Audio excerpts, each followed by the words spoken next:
Hello aspirants, welcome back. इस session में हम लोग जो प्रैक्टिस क्लास की जो सीरीज चल रही है, इसमें हम लोग आज और ग्रामर और वोकैबुलरी के कुछ बेहतरीन क्वेश्चंस हम लोग डिस्कस करने जा रहे हैं।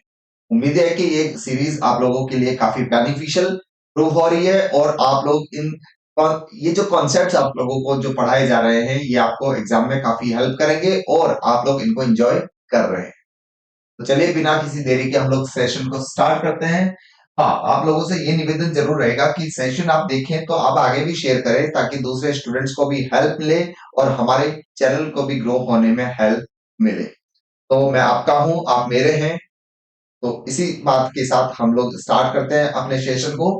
एक क्वेश्चन, जो फर्स्ट क्वेश्चन आज हमारे सामने है वो है identify the error in the following sentences and rewrite the grammatically correct sentences. मैं बार बार एक चीज कहता रहता हूं कि बिना डायरेक्शन को पढ़े कभी भी किसी क्वेश्चन को सॉल्व मत कीजिएगा। यहाँ पर जो दिया हुआ है, it is a common perception that the rich sometimes despise poor. इसके अंदर हमें करना क्या है, वो हमने जब डायरेक्शन पढ़ी तो डायरेक्शन में ये कहा गया कि ग्रामेटिकली जो सेंटेंस है उसमें ध्यान रखना कि एरर को आइडेंटिफाई करो और उसको ग्रामेटिकली करेक्ट करके आपको उसको लिखने की आवश्यकता है। ठीक है, तो यहाँ पर आपको अगर पता चल पा रहा है तो आप कमेंट बॉक्स में जरूर इसका आंसर लिखें मेरे बताने से पहले। और ये प्रैक्टिस क्लास है तो आप लोग कर सकते हैं कि एक बार वीडियो को पॉज करें और उस क्वेश्चन को आप लोग पढ़ें और पढ़ने के बाद उसका आंसर भी आप कमेंट बॉक्स में दे सकते हैं। और उसके बाद जब उसकी एक्सप्लेनेशन में कर रहा हूं तो आप लोग इस चीज को गौर से सुनिए। तो याद दिया हुआ है कि it is a common perception, ये एक आम धारणा है कि जो रिच अमीर लोग जो होते हैं समटाइम्स डिस्पाइस, डिस्पाइस का मीनिंग होता है हेट। ठीक है, तो वोकैबुलरी भी ऐसे इंप्रूव हो सकती है अगर आप तरीके से पढ़े। डिस्पाइज का मीनिंग होता है टू हेट समबडी, किसी से नफरत करना। फिर कि अमीर लोग जो होती है वो गरीबों से नफरत करते हैं। अब यहाँ पर देखो क्या होता है कि प्रैक्टिस का गेम होता है। जब आप सेंटेंस पढ़ते हैं, कॉन्सेप्ट्स की प्रैक्टिस करते हैं, तो जहां पर एरर होता है आप उसको क्लियरली आप उसको आइडेंटिफाई कर सकते हैं। कॉन्सेप्ट यहाँ पर मुझे नजर आ चुका है कि एक ग्रामर का एक कॉन्सेप्ट है कि अगर कोई भी द प्लस एडजेक्टिव है, द प्लस एडजेक्टिव जो है वो होल ग्रुप को रिप्रेजेंट करता है। द प्लस एडजेक्टिव जो है वो होल ग्रुप को, कंप्लीट ग्रुप को रिप्रेजेंट करता है। जैसे यहां पर एक्सप्रेशन दिया हुआ है द रिच, तो द रिच का मीनिंग होता है all the rich people, all the rich people, सभी अमीर लोग। और जब मैं बात करता हूं द ब्लाइंड की, तो द ब्लाइंड का मीनिंग होता है all the blind people, all the blind people, सभी अंधे लोग। तो इसी तरीके से अगर मैं बात करूं द यंग, तो इट मीन्स यहाँ पर मीनिंग बनता है सभी यंग लोग। तो ऐसे ही जब हमने यहाँ पर द रिच लिखा, सभी अमीरों की बात की, तो इसके बाद जब हम पुअर शब्द का यूज कर रहे हैं तो यहाँ पर भी आपको द पुअर लिखना होगा। तो करेक्ट सेंटेंस होगा it is a common perception that the rich sometimes despise the poor. Poor के साथ में आर्टिकल द लगाना होगा। तो द प्लस एडजेक्टिव जो कंप्लीट ग्रुप की, द होल ग्रुप को रिप्रेजेंट करता है। तो यहां पर इसका जो करेक्ट आंसर हुआ द पुअर। आपको इस सेंटेंस को दोबारा लिखना है और द पुअर, पुअर के स्थान पर द पुअर का यूज करके आपको सेंटेंस को ग्रामेटिकली आपको लिखना है। नेक्स्ट है, देखो, identify the error in the following sentences and rewrite the grammatically correct sentence. Earlier reports were unable to confirm that there were some survivors. इस शुरुआती जो रिपोर्ट्स है उससे यह साबित, ये प्रूफ नहीं हो पा रहा, वो इस चीज को कंफर्म करने में असमर्थ थी कि वहां पर देयर वर सम सर्वाइवर्स, की वहां पर कुछ सर्वाइवर्स बचे हुए हैं। तो यहाँ पर आप अगर देखो, अगर सेंटेंस को पढ़ोगे आप, तो यहाँ पर देखो अनेबल शब्द मिल रहा है। अनेबल से क्या प्रूव हुआ कि एक्शन नहीं हुआ। सेंटेंस का जो सेंस है वो नेगेटिव है। और नेगेटिव सेंटेंस में देखो, जैसे यहाँ पर सम दिया हुआ है, हम लोगों ने पहले भी जो हमारे ऑनलाइन कोर्स जो है उसमें हम लोगों ने पढ़ा है कि जो एनी होता है उसका यूज नेगेटिव सेंटेंस में, और जो सम होता है that is used in positive sentences. तो यहाँ पर एनेबल एक नेगेटिव टर्म है, इसकी वजह से सम सर्वाइवर्स की जगह हम एनी सर्वाइवर्स का यूज करेंगे। Correct sentence would be earlier reports were unable to confirm that there were any survivors. इस तरीके से ये सेंटेंस करेक्ट होगा। नेक्स्ट है आपका, I think animal is in the garage and they all gather to see that animal.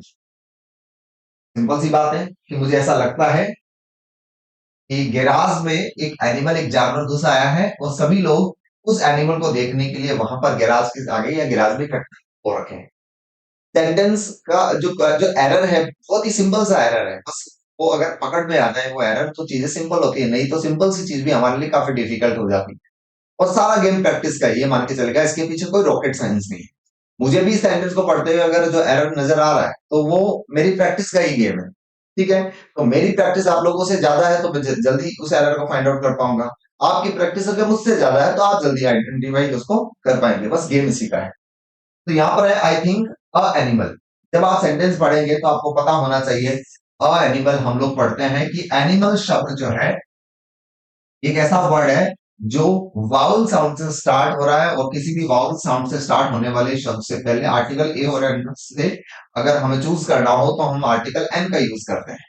तो आपको पता होना चाहिए आई थिंक अ एनिमल नहीं होगा, एन एनिमल होगा। I think an animal is in the garage and they all gather, gather होता है इकट्ठा होना, assemble to see that animal, उस जगह पर उस एनिमल को देखने के लिए इकट्ठा हो रखे हैं। तो आपको पता होना चाहिए कि वाउल साउंड से पहले एन और कॉन्सोनेंट साउंड जो है उसके लिए हम आर्टिकल ए का प्रयोग करते हैं। नेक्स्ट है this will be most difficult to most difficult of the adjustment we have to make. ये काफी डिफिकल्ट एडजस्टमेंट है because we have been use to spending a lot on guest. कि ये जो चीजें हैं यहाँ पर क्या कहा गया है कि देखो ये जो एडजस्टमेंट जो हम करने वाले हैं ये सबसे डिफिकल्ट है, ठीक है, क्योंकि यहाँ पर we have been use to spending a lot on guest, हम आदी हो चुके हैं गेस्ट पर खूब सारा पैसा खर्च करने की। अब जब ये सेंटेंस आएगा तो देखो बहुत सारे बच्चे जो है उनकी नजर कहाँ जा सकती है कि यहाँ पर एक एक्सप्रेशन आपको दिख रही है यूज टू, और उन लोगों को लगेगा कि सर यूज टू में जो टू आ रखा है, टू के बाद में हम वर्ब की फर्स्ट फॉर्म बेस फॉर्म का यूज करते हैं। ठीक है, तो यानी यहां पर स्पेंडिंग की जगह स्पेंड होगा। कुछ लोगों को ऐसा लग सकता है बट ऐसा नहीं है, आपकी कसम ऐसा नहीं है। यहाँ पर जो एरर है वो कुछ और ही है। इस टर्म को जो एग्जामिनर ने इस चीज को दिया इसीलिए ताकि ताकि आप डिस्ट्रैक्ट हो और उसका आंसर गलत करें। यहाँ पर देखो जो मोस्ट दिया हुआ है, और आप लोगों को पता है कि जो मोस्ट शब्द है वो सुपरलेटिव डिग्री का एडजेक्टिव है। एडजेक्टिव की 3 डिग्री होती है, positive, comparative, superlative degree. Superlative degree के जो एडजेक्टिव्स होते हैं उसके साथ हम आर्टिकल द का यूज करते हैं। तो मोस्ट नहीं, यहां पर होगा द मोस्ट, द मोस्ट बोलेंगे इसको। तो ये एक्सप्रेशन क्या होगी, this will be the most difficult of the adjustment. ये कुछ इस तरीके से यहां पर सही माना जाएगा। चलिए तो थोड़ा सा हम क्वेश्चन को करने की स्पीड बढ़ानी है हमें।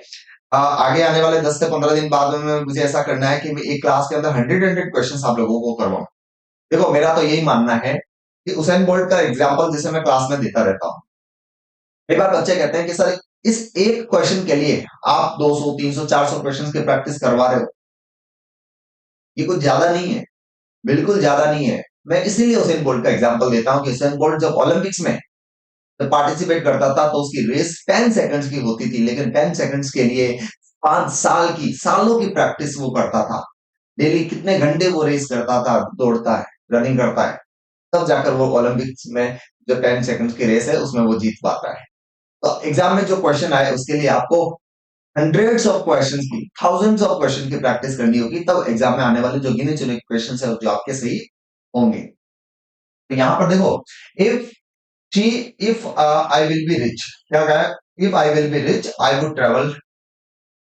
यहाँ पर इसको तो क्या आएगा नहीं, यहाँ पर तो कहा गया है कि if I will be rich, अगर मैं अमीर हूं हो जाऊंगी तो I would travel the world. ये सेंटेंस पढ़ते ही आपको रियलाइज हो जाएगा कि एक इमेजिनरी सेंटेंस है जिसको हम लोग हाइपोथेटिकल सेंटेंस कहते हैं। क्या कहते हैं, हाइपोथेटिकल सेंटेंस। और हाइपोथेटिकल सेंटेंस जो होते हैं, हाइपोथेटिकल सेंटेंसेस जो होते हैं उसमें ध्यान रखना, एक तो वर्ब जो आती है वो पास्ट टेंस में आती है, और दूसरी ये कंडीशन ही है, कंडीशन में कभी भी विल और शैल का यूज नहीं करते। सेंटेंस होगा इफ आई वर रिच, ये कुछ इस तरीके से होगा, I would travel the world. तो इस तरीके से सही होगा। If I were rich I would travel the world, ये सेंटेंस कुछ इस तरीके से सही होगा। क्योंकि हाइपोथेटिकल होता है, इमेजिनरी सेंटेंस होता है जिसमें काल्पनिक बातें की जाती है। ऐसे सेंटेंस जिनका रियलिटी से कोई वास्ता नहीं है, ऐसे सेंटेंस इफ से स्टार्ट हो सकते हैं, आई विश से स्टार्ट हो सकते हैं।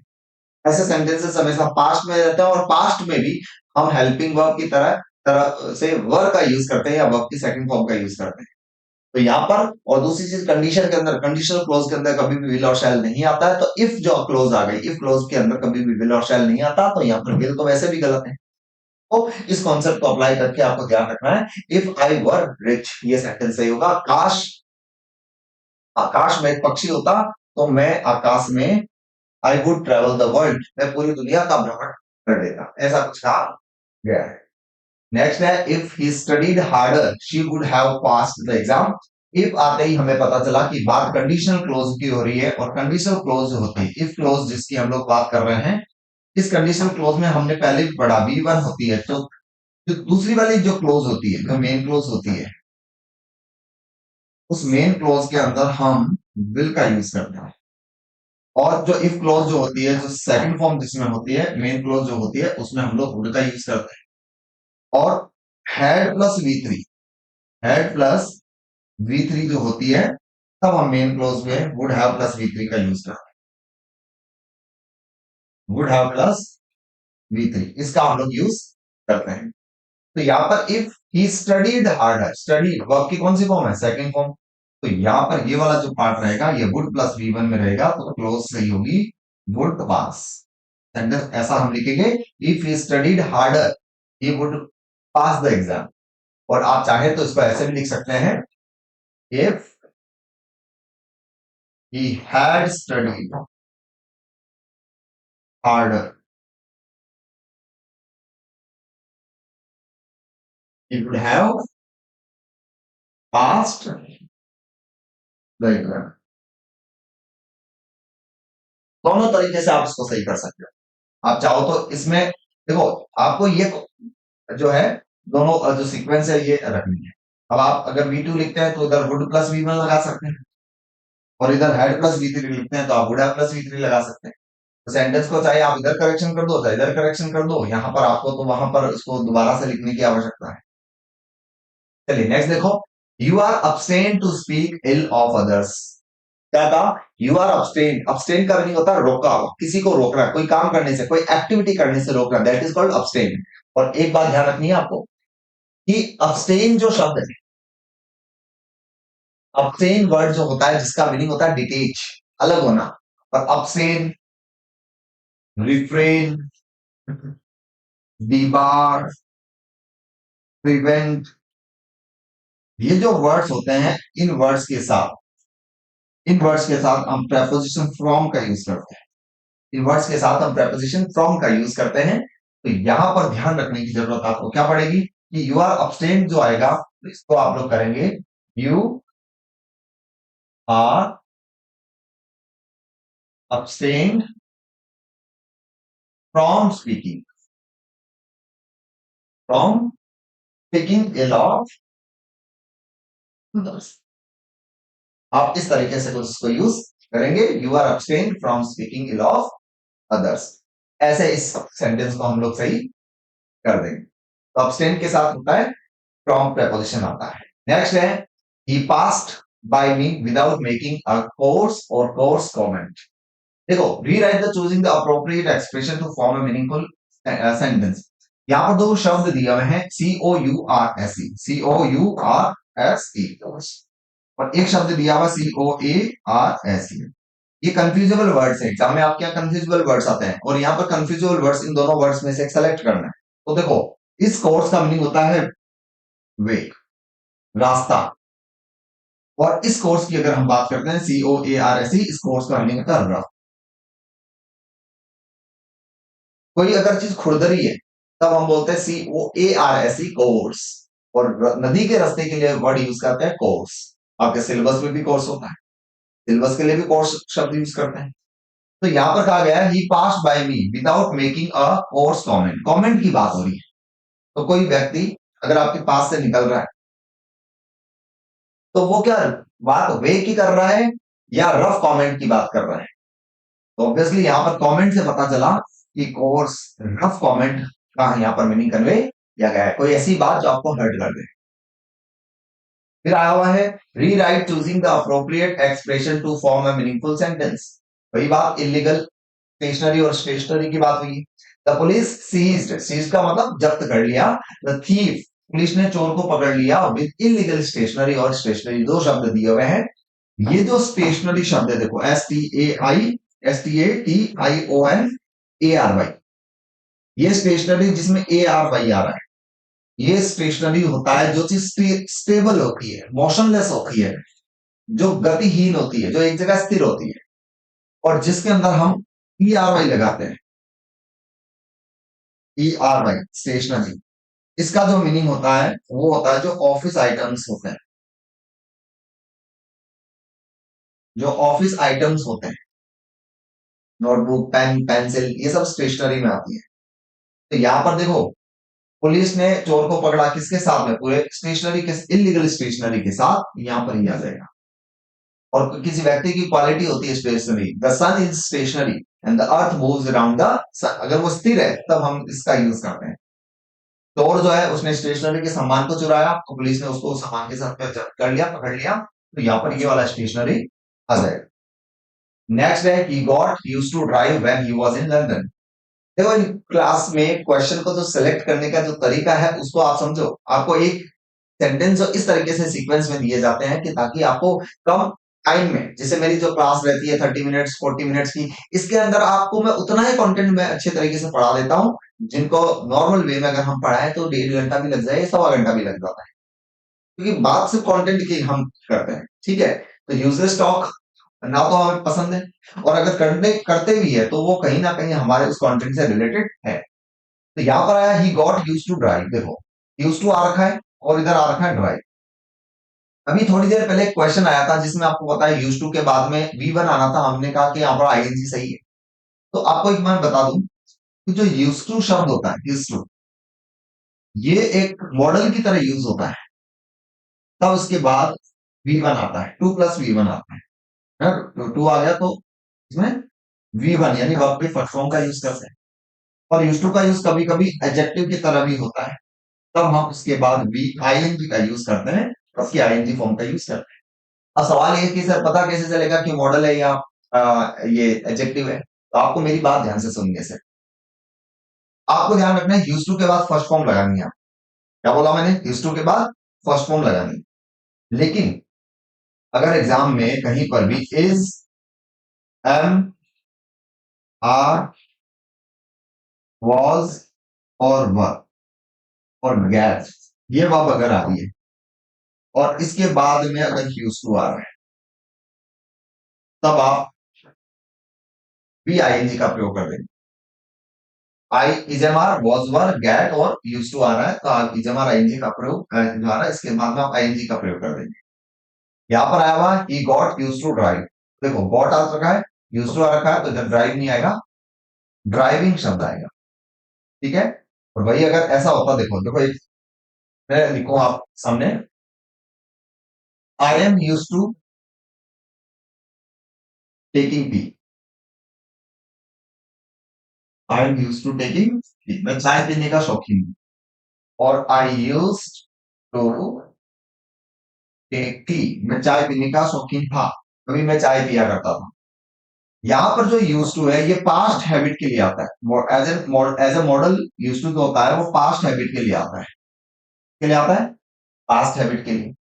लेकिन जब मैं इस यूज टू से पहले इजेमार लगा दूं तो यहाँ पर टेकिंग वर्ब की आईएनजी फॉर्म आएगी, ये एडजेक्टिव की तरह यहाँ पर यूज हो रखा है। आई होप सब कुछ क्लियर हो चुका है। नेक्स्ट आया है identify the error in the following sentences and rewrite the grammatically correct sentence, run fast लेस्ट you would miss the bus. बहुत ही प्यारा सा सेंटेंस है, मॉडल के क्वेश्चन में आपसे पूछा जा सकता है। लेस्ट शब्द जो होता है, लेस्ट का मीनिंग होता है ताकि कहीं ऐसा ना हो, लेस्ट होता है कहीं ऐसा ना हो। अब इतनी सी बात ध्यान रखनी है कि लेस्ट के बाद में जो क्लोज आती है, और क्लोज क्या होती है आप लोगों को पता है, सब्जेक्ट और वर्ब। तो ये जो वर्ब होती है इस वर्ब में शुड आपका ध्यान रखना, शुड प्लस वी वर्ब। कई बार शुड नॉट लगाकर भी एरर लिख दिया जाता है, गलत है, सिर्फ आ सकता है शुड। तो सही सेंटेंस क्या होगा? Run fast लेस्ट you would miss the train. Sorry, should. Run fast लेस्ट you should miss the train. जल्दी भागो, कहीं ऐसा ना हो कि तुम्हारी ट्रेन निकल जाए। कुछ इस तरीके से सेंटेंस सही होगा। नेक्स्ट है यहाँ पर फ्रेजल वर्ब का क्वेश्चन आ गया। We postpone the meeting due to heavy rain. यहाँ पर ये पूछ रहा है कि जो पोस्टपोन वर्ड है, आपको क्या करना है कि पोस्टपोन वर्ड को रिप्लेस करना है और उसकी जगह प्रॉपर जो है फ्रेजल वर्ब लगानी। तो आपको पता होना चाहिए कि कॉल ऑफ का जो मीनिंग होता है वो होता है कैंसिल। कॉल ऑफ का मीनिंग कैंसिल होता है। और पिछले ही क्लास में हमने फुट ऑफ के बारे में भी पढ़ा था। फुट ऑफ जो होता है, फुट ऑफ का मीनिंग होता है पोस्टपोन। फुट ऑफ क्या होता है? पोस्टपोन। और ब्रेक ऑफ का मतलब होता है स्टॉप। कोई अगर व्यक्ति बात से करते बीच में रुक जाता है, that is called break off. मैं बोल रहा हूं, बोलते बोलते बोलते मैं बीच में रुका, सिचुएशन को ब्रेक ऑफ बोलते हैं। तो यहां पर पोस्टपोन आ गया तो करेक्ट होगा ये। आपको सेंटेंस जैसे दोबारा लिखना पड़ेगा एग्जाम में। We called off the meeting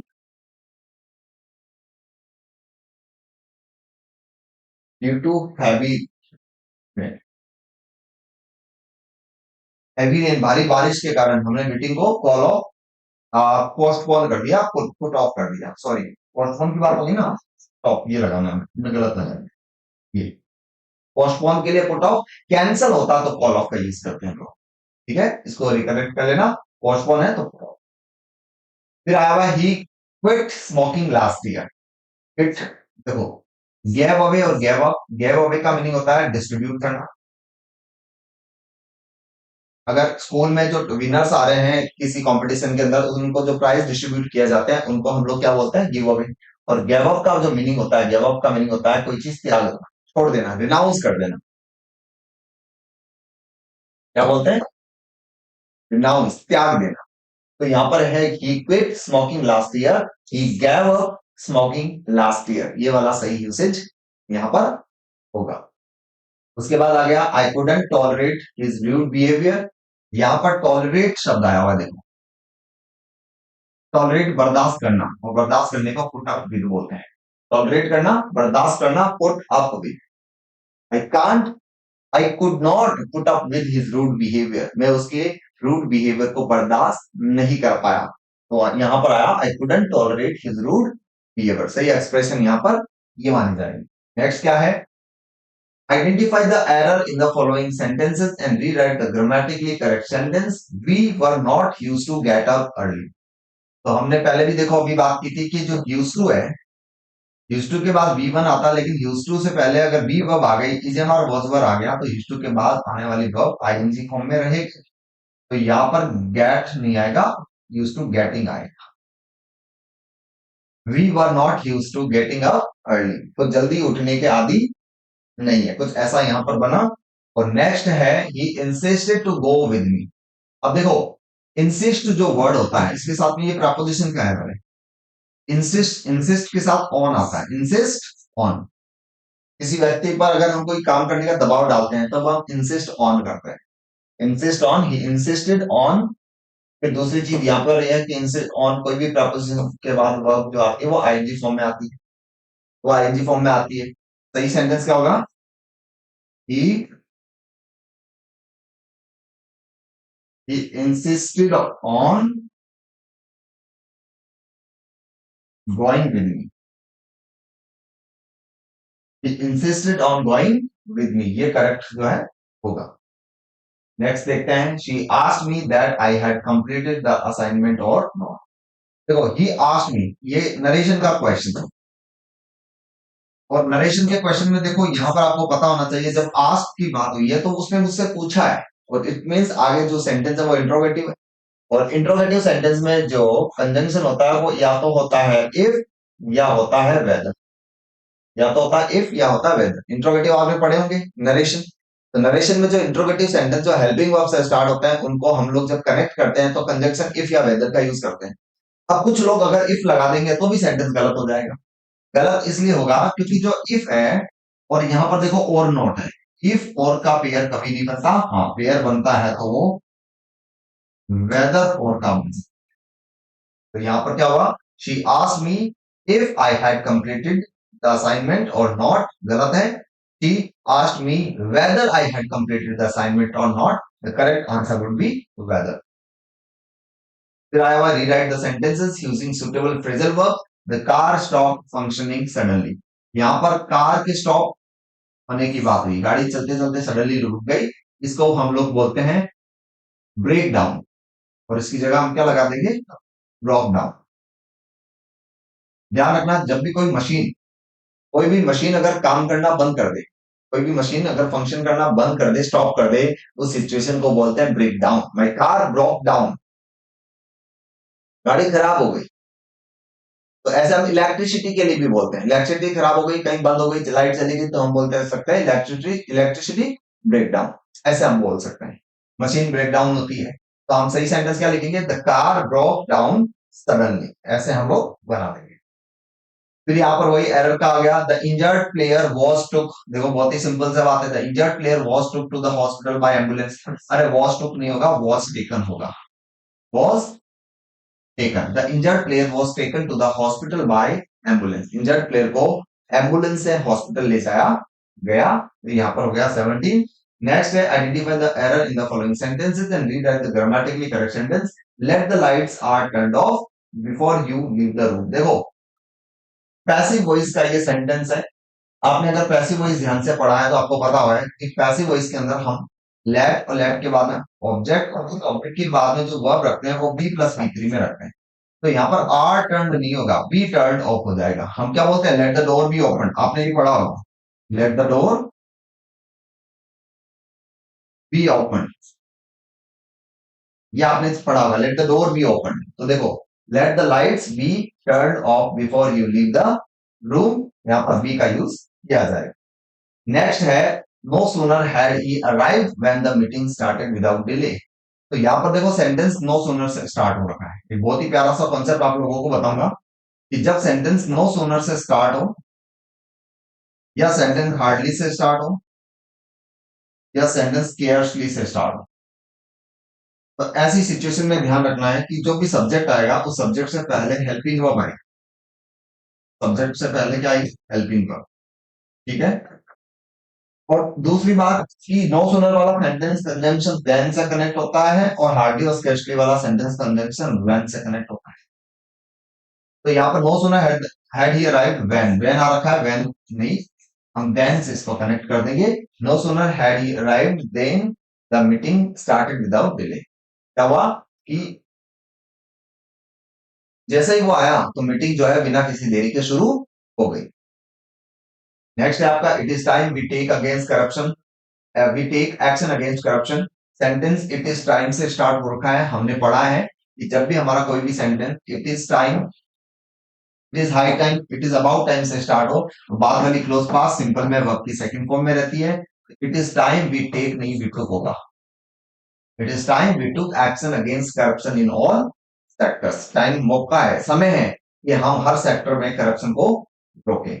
और उसके बाद आ गया identify the error in the following sentences and rewrite the grammatically correct sentence. She has visited the Taj Mahal last year. Sentence आपका प्रेजेंट परफेक्ट में। इधर आ गया लास्ट ईयर। हमने पढ़ा जब सेंटेंस में पास्ट स्पेसिफिक टाइम हो, last year, last week, last month हो, तो सेंटेंस पास्ट सिंपल में रहता है। तो करेक्ट सेंटेंस होगा she visited. She visited the Taj Mahal last year when she was on the trip to Agra. Sentence में जब कोई भी पास्ट का स्पेसिफिक टाइम दे दिया है तो सेंटेंस पास्ट सिंपल टेंस में रहता है। तो ये 20 जो क्वेश्चन है और इन 20 क्वेश्चन से आपने कई सारे नए कॉन्सेप्ट भी आप लोगों ने सीखे। उम्मीद है सेशन पसंद आया, आप लोगों के लिए हेल्पफुल रहेगा और इसी तरह के क्वेश्चंस आपके एग्जाम में मिलेंगे। मैं एकदम एक्सट्रीम लेवल तक जा रहा हूँ। एग्जामिनर किस टॉपिक से किस लेवल तक का क्वेश्चन जो है वो मैक्सिमम लेवल पर बना सकता है। तो हम सारी चीजों की प्रैक्टिस कर रहे हैं। मेरा रिसर्च वर्क है जो आप लोगों के जरूर काम आएगा। ये भले ही 20 क्वेश्चन है, लेकिन इन 20 क्वेश्चन को सेलेक्ट करने के अंदर भी हमें काफी टाइम लगता है। एक चीज और मैं आपको बताना चाहूंगा, जैसे आप लोगों को पता है कि हम लोगों ने एक फ्री टेस्ट सीरीज चला रखी है, जिसमें एक पेपर आप लोगों को मिलता है हमारी एप्लीकेशन पर। आप उस पेपर को सॉल्व प्रिंट आउट लेकर उस पे आंसर लिखकर आप लोग मुझे व्हाट्सएप पर वापस भेजते हैं, और मैं तो चेक करके आपको वापस भेजता हूँ। इस तरीके से आप अपना सेल्फ इवेल्युएशन कर सकते हैं। उसके अलावा एक इंफॉर्मेशन और है कि अगर आप लोग बैच भी ज्वाइन करना चाहते हैं तो एपीओ का बैच हमारा चल रहा है। ठीक है, रिकॉर्डेड लेक्चर्स हैं जिनको आप कई बार देख सकते हैं, मल्टीपल टाइम्स आप उनको देख सकते हैं। तो ये बैच हमारा चल रहा है, तो हमारी एप्लीकेशन जो है द इंग्लिश नोटबुक, जिसके लिंक डिस्क्रिप्शन बॉक्स में है, उस पर जाकर आप हमारा इस बैच को आप ज्वाइन कर सकते हैं। चलिए आज के लिए इतना ही, मिलते हैं नेक्स्ट लेक्चर में कल बहुत नए और अच्छे क्वेश्चंस के साथ। तब तक के लिए नमस्कार, जय हिंद, जय भारत।